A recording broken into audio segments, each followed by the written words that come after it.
মার্কিন president Donald Trump ঘোষণা করলেন ধনী ব্যতীত প্রতিটি আমেরিকান নাগরিককে $2,000 দেওয়া হবে। এই ট্যারিফ ডিভিডেন্ড প্রতিশ্রুতি দেশজুড়ে চাঞ্চল্য সৃষ্টি করেছে। তবে বিতর্ক রয়েছে জাতীয় ঋণ শোধ ও নগদ বিতরণ একসাথে বাস্তবসম্মত কিনা।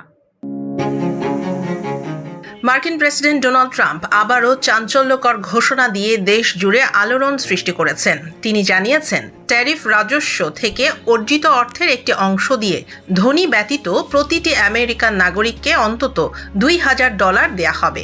ট্রাম্প এই ঘোষণা নিজস্ব সোশ্যাল মিডিয়া প্ল্যাটফর্ম ট্রুথ সোশ্যালে পোস্ট করেছেন।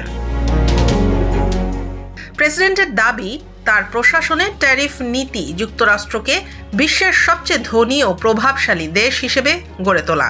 তিনি আরও উল্লেখ করেছেন, দেশ জুড়ে মুদ্রাস্ফীতি কম এবং স্টক মার্কেট রেকর্ড ছুঁয়েছে। এই অর্থ বিতরণ কবে এবং কিভাবে করা হবে তা ট্রাম্প স্পষ্ট করেননি। তবে অর্থনীতিবিদদের একাংশ মনে করছেন এটি নির্বাচনী কৌশলের অংশ হতে পারে, সাধারণ ভোটারদের আকৃষ্ট করার জন্য।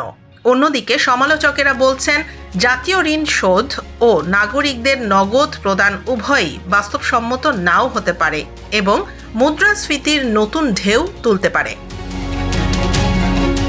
ট্রাম্পের এই ট্যারিফ ডিভিডেন্ড প্রতিশ্রুতি তার পুরনো স্লোগান আমেরিকা ফার্স্ট এর একটি অর্থনৈতিক সংস্করণ হিসেবে পরিচিত পাচ্ছে।